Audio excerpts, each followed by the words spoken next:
Welcome to Unraveling Midlife. I'm your host, Sarah Spence. Thanks for joining me as I explore my own astrological midlife by speaking with all sorts of inspiring people about their life and work. If you're new to the show, welcome. At the end of the episode, I share a track of my original music. There's more information about my guest as well as the music in the show notes.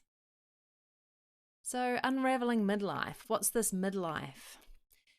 The intention of this podcast was to highlight astrological midlife relating to the Western astrology transits that run from the mid-30s to the mid-40s for everyone.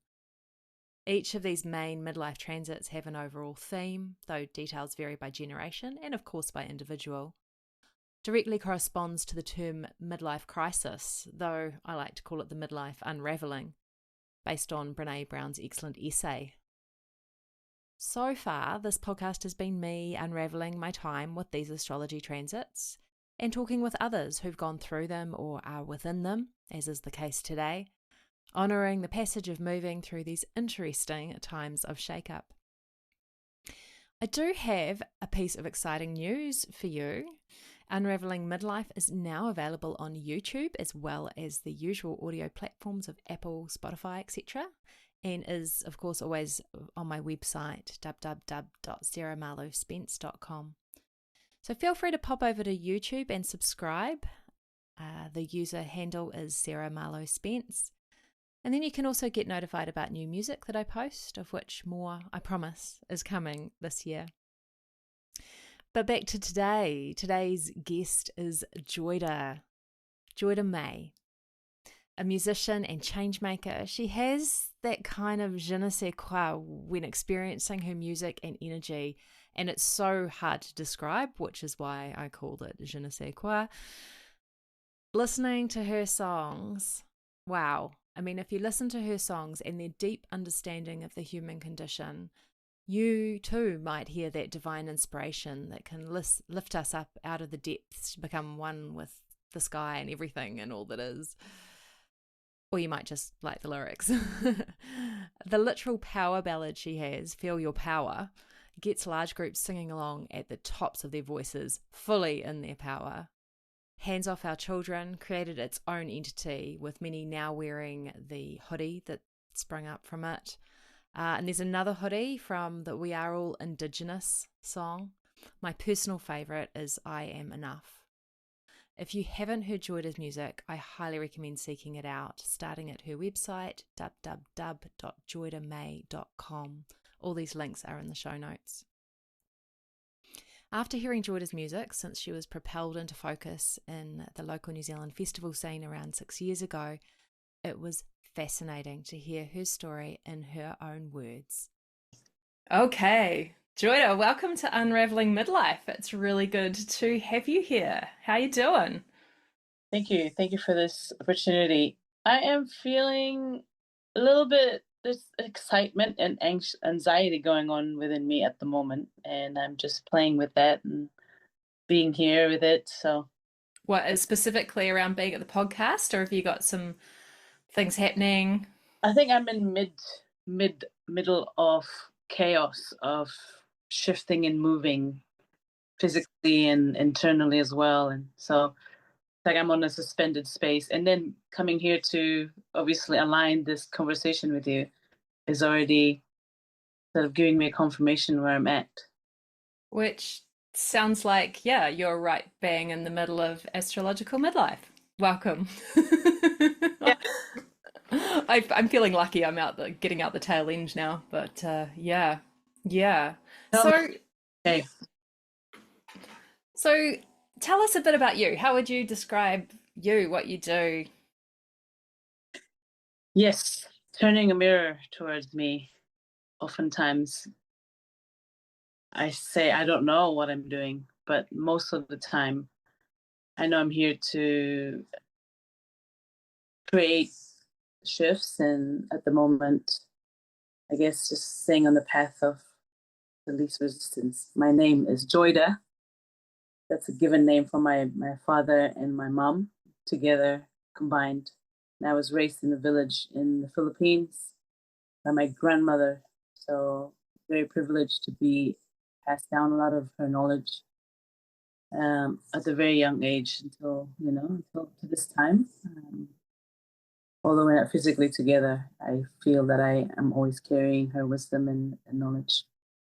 So I've always felt a little bit awkward and different in the community and in general, like institution like school and stuff. So it really brought me to my own way of who am I, and what am I doing outside this box. I'm very challenged by this systematic way.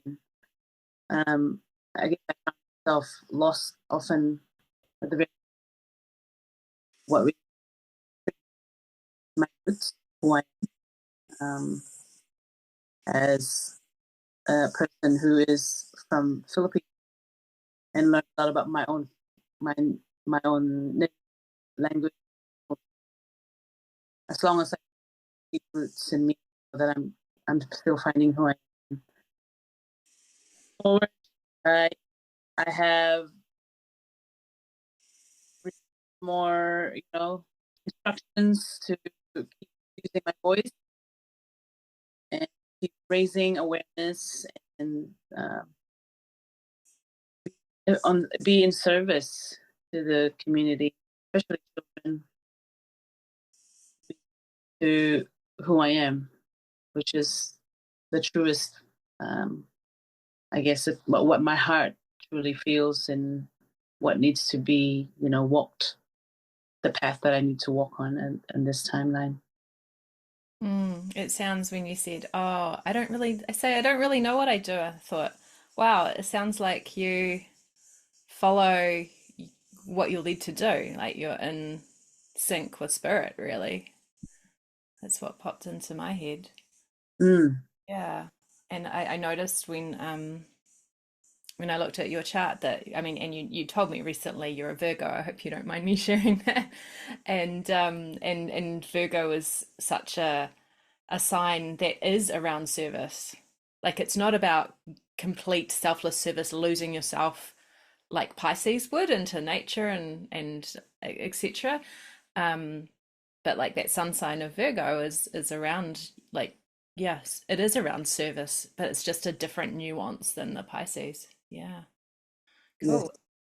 And so, I mean, clearly you live in New Zealand at the moment. How old were you when you arrived here? Was it straight from the Philippines or?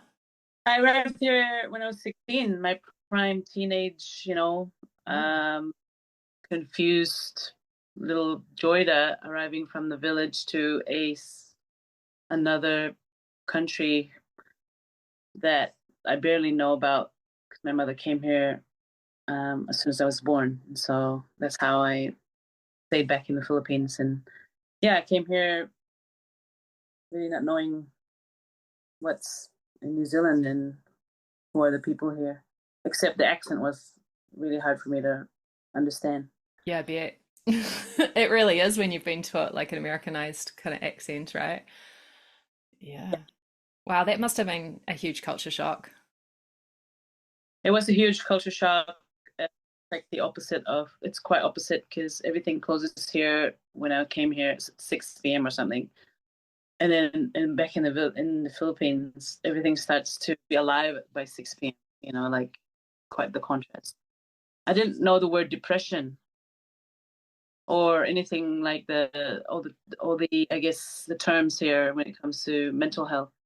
Because there's just so much more to life, even though they're mostly broken, poor. There's this peace and joy that they bring in the environment. And when I came here, there was just so much of that weight that I felt, and I didn't know any word like trauma or triggers or depression and stuff. And I think I realized I felt some of that, but I didn't really label any of them when I came here. It was a culture shock, and I felt like I was uprooted to another place that I can't barely put my roots in because I don't know if the Mm. soil is ready to accept me. Okay, so what I know of your music, then I guess I like can see where it stemmed from of that service. like with all those concepts that were so foreign, and coming here and seeing how much it's prevalent in our kind of society, then you've kind of offered a balm with with your songs. And have you always played music, like, or sung? Like, is it part of, was it part of your growing up? Yes, singing has always been part of our gathering, especially chanting in our village, chanting for the dead or chanting for for joy and celebration. And I've always been, I guess, immersed in the with the elders, doing a lot of that singing and storytelling. So, but I didn't know I could sing. There's always this every year. There's a pageant that happens in the village, and they would just oh well, they would put my name on, and I was like 6 or 7, and I joined the pageant, and my only talent that I could do was singing, and I kept winning. And so I thought, oh, cool, I can sing, but at the same time, I didn't really know. Again, it's just part of, you just do a talent and do a show. And I didn't really learn any instruments until I went to the city and lived with my aunt and my uncle. And my uncle was a bass player and also a guitarist, and there's always guitar and drums in the house. And one day I just picked it up, and there was this chords, like charts that I can read. I really challenged with reading, so I could read that for some reason. I started just playing all the basic chords, and I was really happy to know and hear it. And I just sat with that for a while and didn't really think much of it. Yeah, Yeah. it sounds familiar. That's how I started playing guitar. Yeah, I was reading, actually. I don't have problem reading, but it was a book in Japanese. But it's there's charts and it shows you where the fingers go. Like that's fine, right? Yeah. My brain loved it, soaked it all up in the space of 2 3 hours. And I just kept going back into that space. Didn't want to learn any more than just the basic. And I had a band in the village, and I've always been the vocalist, singing like all the grunge music, like could be Cranberries, all that stuff. I didn't know Cranberries like was in the grunge category. I loved the Cranberries. I mean, I like grunge and some all of the old school rock, and so I guess it is rock. It was just pop when I. yeah, alternative. Yeah. Whereas the way they play their stuff a little bit different. Yeah. Oh, we'll have to have a Cranberries jam sometime. Yeah, we always sang in weddings, and Oh, cool. yeah, and we're just a bunch of young people just enjoying having a little band in the village.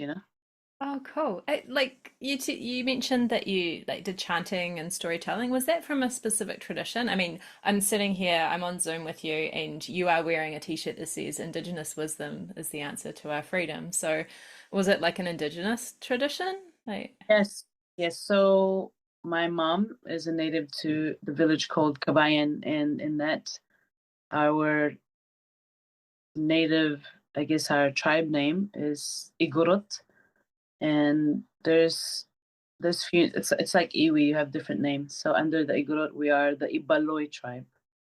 Ibaloy tribe has always been in the northeast the of Philippines and on the Luzon, which is the north. And yeah, we always a part of our tradition is chanting called Puadiu, and this is all this older women, the elders sitting together in a man speaking it, and then the women sings it, like sings like this is a thank you for this beautiful harvest, and then all the women will sing it, like yeah, there's a certain note that they do um, that you can hear, and it just kind of lingers like a landscape in the horizon, just sort of yeah. It's a beautiful. I guess when I hear it, I just get really sent back home into that space. mm, Yeah, when you sit with elders, you'll always get beautiful stories.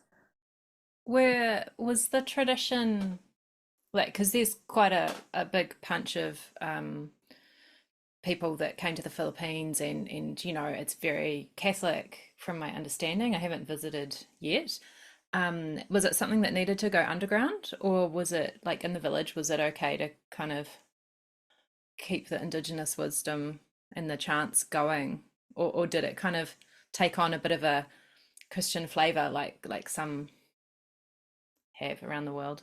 Yes, so there's definitely a I guess the word would be like the emerging, like they merged in terms of like we've been practicing our tradition, and then missionaries came and said that these are the things that you shouldn't be doing in your culture because it's a sin and stuff. I guess because my great grandmother and great aunt um, got involved in the Catholic religion very heavily. There's this coexisting of both. Yeah, like they were still doing our traditional cultural things like chanting and dance. At the same time, every day they also pray and devoted themselves to having that rosary and all the all the events that we do as a Catholic. We did as a Catholic, and so I still sat with my grandmother praying rosaries at the age of I don't know as young as I can remember. And then at the same time, when there's a wedding, there's a priest, and then all of a sudden we'll have the traditional rituals and ceremonies that we bring. And then Baptist came, which actually divided the little village even more. You know, my great grandfather, who is my grandmother's father, he practiced, I won't call it shamanism, but he's always been the healer in that village. And he's the one that I always listen to when it comes to calling upon the highest source. He always talks about the highest source. And he's only just a channel of light. And um, and his practice, he never took any money from people. He just took trading, such as rice, tobacco, all the things apart from money. So that's how I knew that. He said to me, when once I accept money, that will my gifts will be, I guess won't work anymore. And that's what I know for sure. I was in between this world, you know. Every Sunday I go to church, and then I hang out with and I watch and witness my great grandfather with these people coming in from all over the village to get some healing. Wow. And then and then the Baptists came in. The rule was to remove all those traditions in terms of rituals. Like they couldn't dance. Whoever went into the Baptist religion, they couldn't dance. They couldn't practice all the things that our ancestors did until to this day. Oh, and it's, oh my gosh, to this day. Yeah, yeah. It's So sad. you're Catholic and you marry a girl that's from Baptist, there's not going to be any of the dance. This we have a traditional dance that really holds the spirit of unity and union and coming together and merging the two families, and also just the welcoming, I guess. And I think no one really. I mean, I feel like I'm the only one that kind of talks about this because I've always been the outsider. Like I'm quite different. When I go home, you won't see a lot of women with tattoos on their head and stuff. So I stuck out there like a sore thumb when I go home.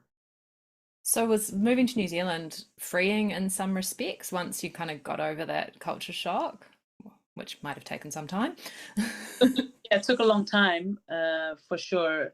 Being a person two-spirited, which is, I don't really identify anything in the label of, the rainbow community, because I feel that I'm more than all of that, all the labels. But being different and also not following through the, expectation to get married and also have kids and all that stuff back home. It really, I rediscovered myself here, and it took a while, but I really fell into like coming back to my own skin, knowing who I am as a a person from the village. At the same time, there's all these other things that they put on you to like pressure to be a certain someone there. And coming here, it gave me a lot more freedom to express myself in terms of I don't need to be anyone anyone's expectation. I'll just keep being me. And I think my mother has gifted me that kind of liberation, even though I didn't really grow up with her. She had that vision for us because she knew that being in the village as well is um, restricting.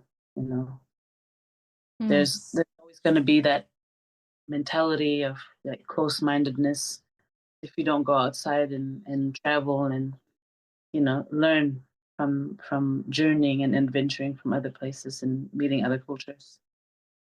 Yeah, I mean, it's I can hear that, especially from a small village. Um, but I remember when I moved overseas when I was in my early 20s, it felt like freedom from all the, oh, I should do this, should do that, and like the buying a house and getting a job, buying a house, getting married, having kids, and yeah, being just somewhere without that background was really freeing. And that's when I started like sharing music more as well. Yeah. So what happened with your music once you were here in New Zealand? Anything?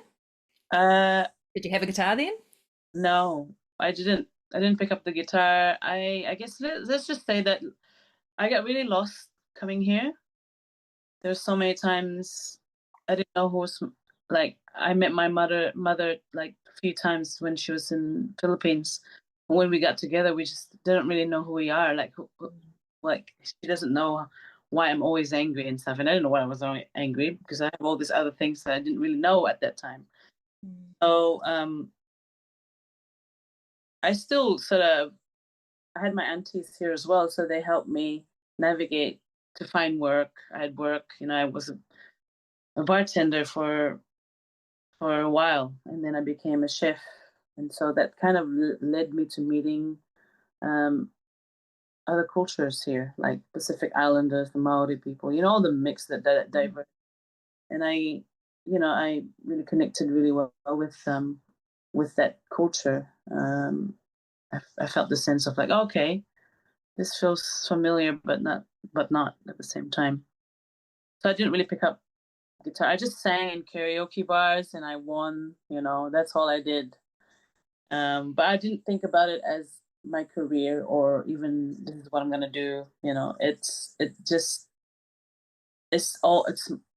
my own block because I know my dad is a singer and my dad didn't really, you know, he wasn't really present in our lives, and I knew he was a musician, and I said a part of me, a conscious part of me said, I don't want to be like him. Here I am picking up the guitar, and of all of his 13 kids or 14 kids, Wow.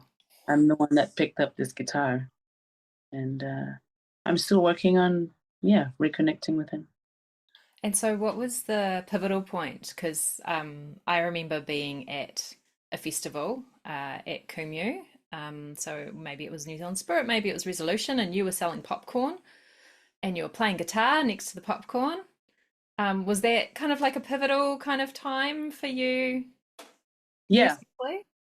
yeah. Well, I released myself from the rat race, being in the kitchen for so long.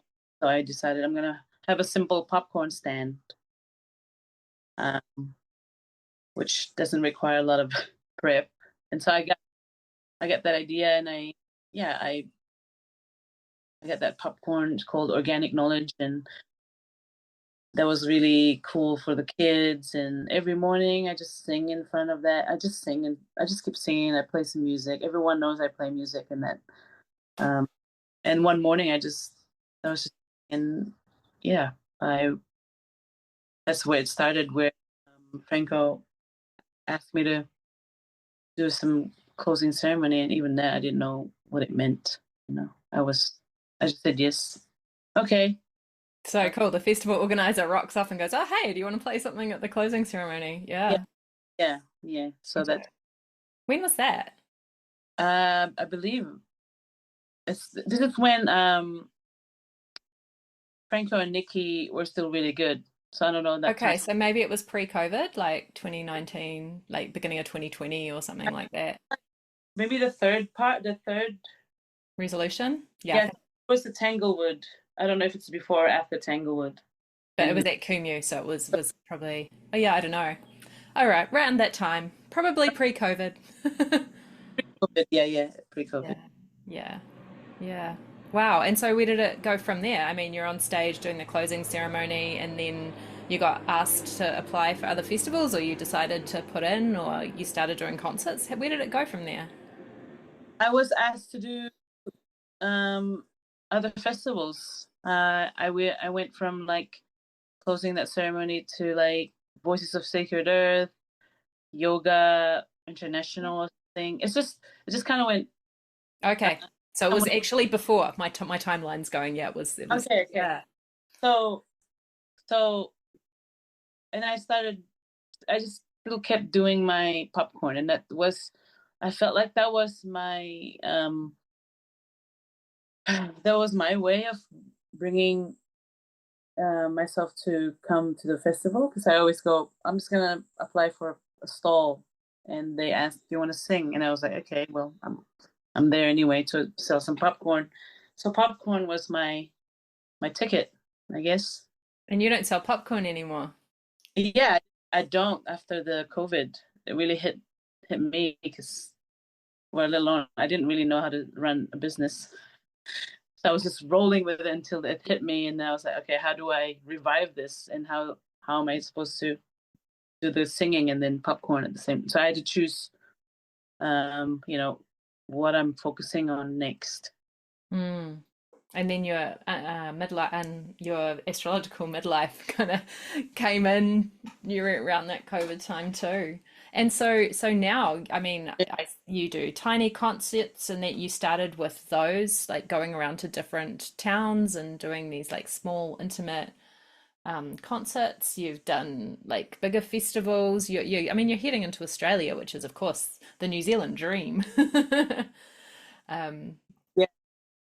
So Tiny Concert was born when we couldn't gather in South, and so there's a bunch of awesome people just wants to gather and didn't really care about the the guidelines. guidelines. Thank you. And so we did the underground tiny concerts there, and I guess where also it was really amplified when I was at the Parliament, and everyone just wanted to hang out after that. Like everyone just was really called to just gather Mm. after the protests, and so that came in really strong. I said, I just want to have a intimate, music gathering and have a beautiful cacao and food with people. Mm. People just started opening their houses and the spaces and saying, I'm here in South Island, North Island. So that became the tiny concert, Kopapa, which is really reconnecting with the people again after. It's like a part of our healing. It's almost like it's the balm after the Mm. mandate. Mm. Mm. And now Australia, you've done some festivals over there, and Yes. coming up as well, and you got a tour.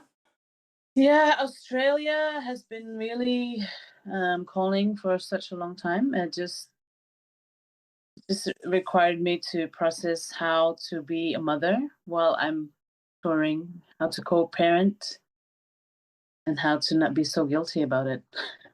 Mm. So it's, yeah, again, to a point where that's, I don't know if it's a crisis. It definitely gave me a lot of insight to, shifting perceptions of what's leaving look like to, this is what I'm showing my son, just what I'm, this is what you can do for yourself.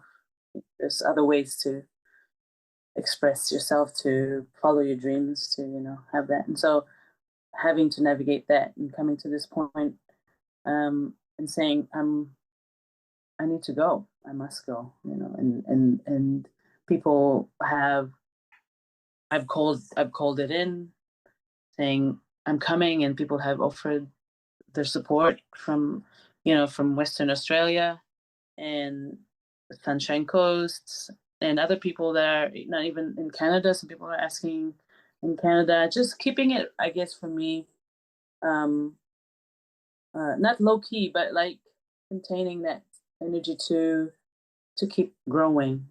Just like taking care of that energy. So when I start moving towards those spaces, um, I'll be connecting a little bit deeper into the people that are like in the community as well. I've lived in Canada and seen their folk festival lineups. I think you would just be amazing there. I mean, Xavier Rudd toured there for years and years. Like, yeah, definitely check out Canada.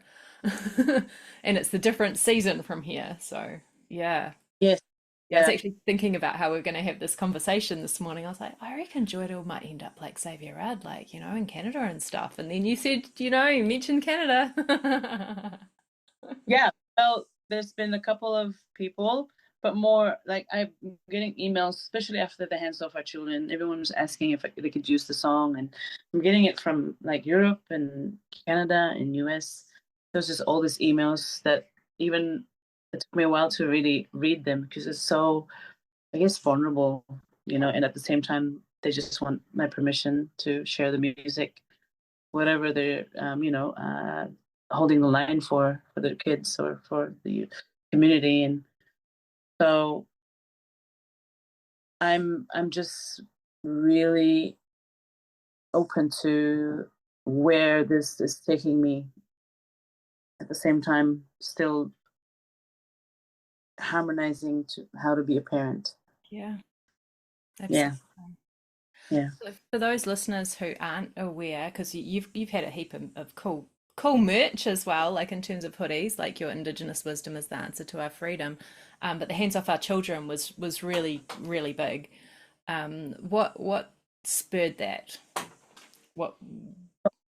That hands off, it was my own way to be heard, as another parent. Co-parenting is, to the people that are listening to this, I know co-parenting is one of the most challenging open, it can be an open wound, and kind of sometimes it's vulnerable, it's painful.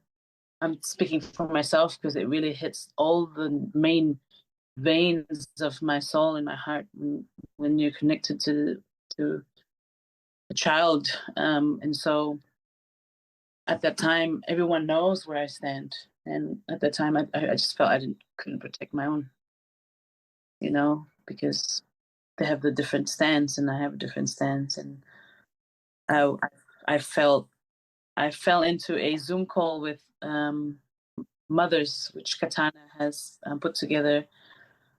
For some reason, I got into that phone call, and there's like mothers in that call, and I was listening to every single one of them, the fear that they have, the frustration, the pain, the grief, and also all this, yeah, this intense, mother, mother bear that's just wanting to do something about, how do we stop this kind of thing. After that call, I didn't really say much, but after that, I just picked up the guitar and I just started singing that song because all of those mothers expressing their feelings and emotions at that time. That's exactly what I was going through. Um, Mm. I couldn't, I couldn't call the other parent and say I don't want this because I couldn't. I wasn't allowed. And so that song really came in really strongly, and yeah, that was my cry. My Mm. cry, you know. So Hands Off came in from the core of my mothering. Mm. Yeah, Call of the Mothers, was it? Around that time. Because Yes. another musician. Mm. Yeah, I've got the echo of the tune in the back of my head now. Of that. Yeah. And Yeah. that vision, hands and the patterns, because I know that we look at symbols every day, but we don't even know it. And those symbols are constantly, unconsciously programming us. And so those symbols on those hands are the symbols of our people, which it could be in any culture, because you can see, if you go to Mexico, South America, Europe, there's similar patterns, and those are the patterns of the elements of the earth, and it could be the sun, it could be the moon, it could be the mountains.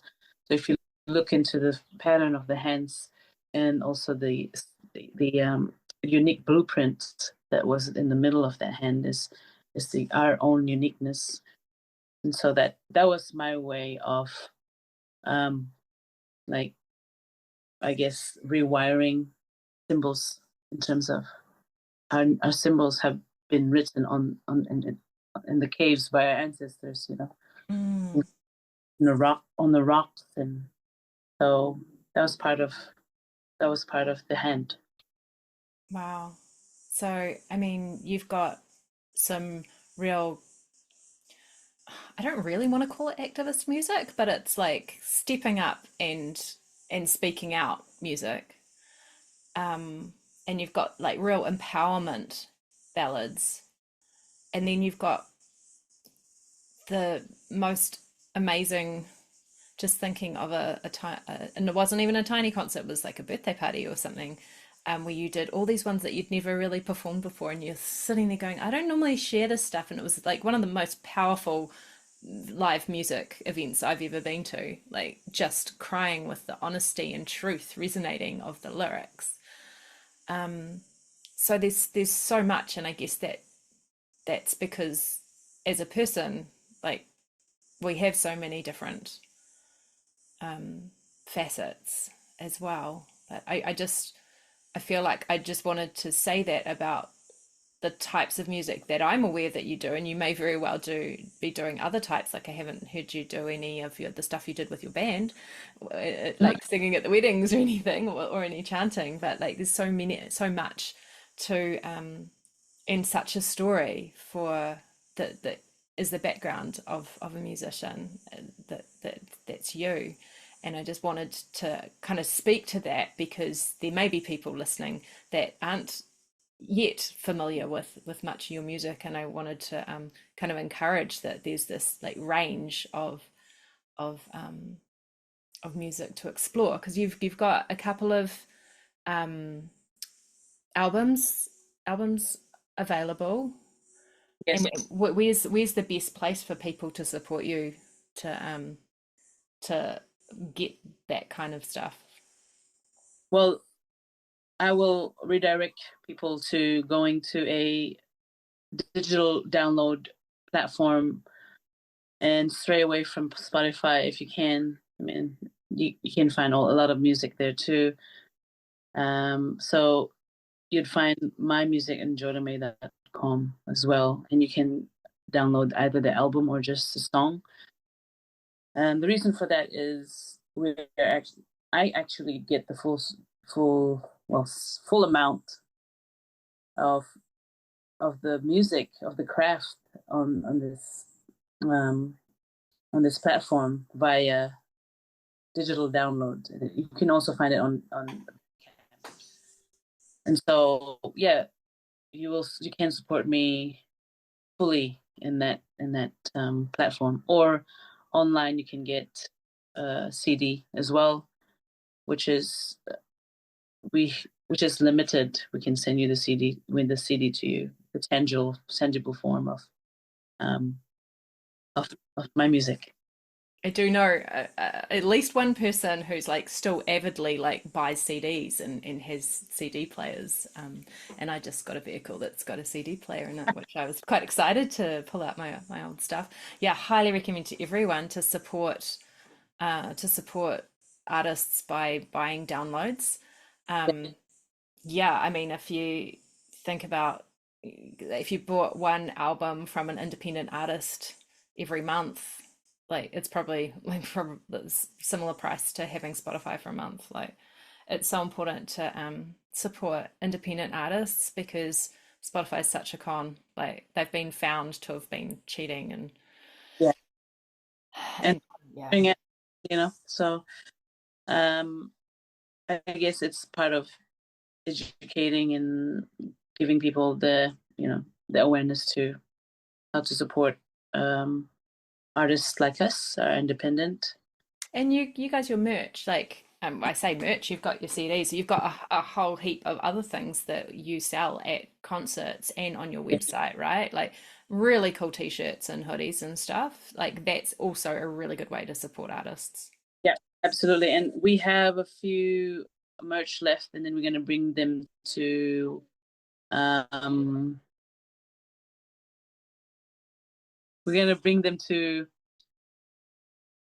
Australia. Cool. So if you're in Australia, you have to look Yeah. up where Joydah's going to be Yep. and yeah, you'll be able to purchase. Yes. Thank you. I Support.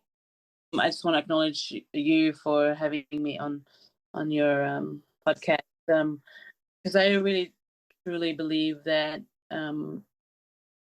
being who we are and sharing our gifts is the way to um, I guess to rebuilding this community that we have, and focusing on that, and focusing on how our children are witnessing us here and now, and how are we being that role model for them as well. I don't sing. I just don't sing to sing. I sing because I know it's something that unlocks people's gift. So I also believe that the song that I'm singing, it's not just a song. It's actual an action. It's like a call to action for people that are listening, are ready. So I'm just grateful that I'm able to share this corridor with you, and I'm able to expand a little bit more about who I am and where I'm at. Yeah. Yeah, So and I think that's great because I'm sure you've got heaps of people who love coming to your gigs and seeing you play music, hearing your music, who won't know, like I didn't know, like all of the stuff about growing up and it yeah, was a great history lesson too. Thank you. Yeah, yeah. yeah. So thank you so much for that. So it's joydahmay.com. I'll make sure I've got it in the show notes. And Yes, yeah, a good place to go check out the music. Like, yes, yeah, awesome. absolutely. Thanks so much, Joy. Oh, Mm. that's where it is, and all the events that I'm doing for the next few months, I guess. Yeah, yeah, I think we overlap at one. At Okay. Easter, we've got a festival. Okay. Yeah, yeah. Yes, festival is gonna happen, so that's exciting. Yeah, cool. Awesome. Thank you.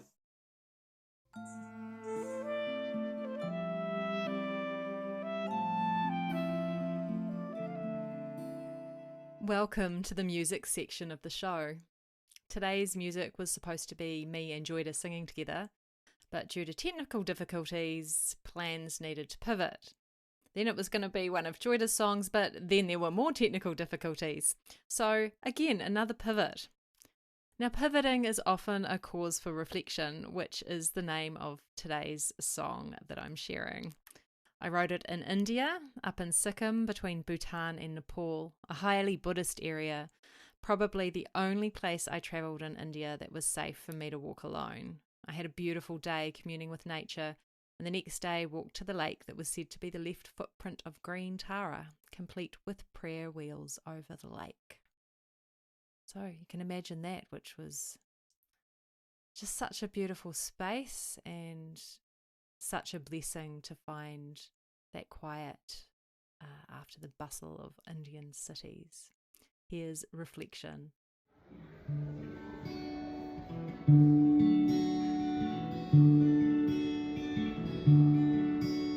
Reflection, that's what you want. A reflection, like the moon or the star.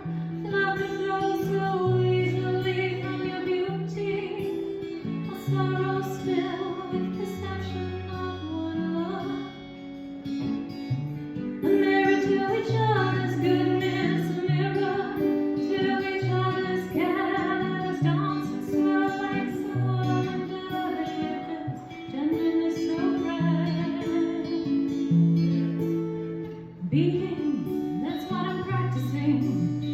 Beating, and I forget how frequently. Having you around reminds me to stay in the present, breathing into the now.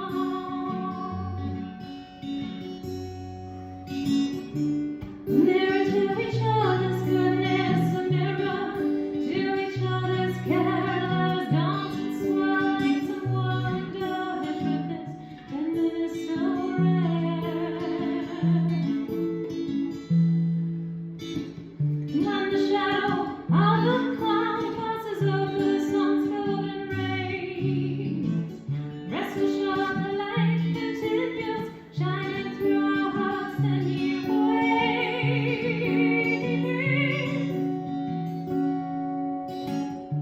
A mirror to each other's goodness, a mirror to each other's careless dance and swirling some wondrous ribbons, tenderness so rare. Reflection, that's what you want. Reflection, like the moon on a star. Unraveling Midlife is brought to you from Aotearoa New Zealand by www.sarahmarlowspence.com. Theme music is by Sarah Marlow Spence and Sarasvati Marie Willis, and art by Samantha Hepburn.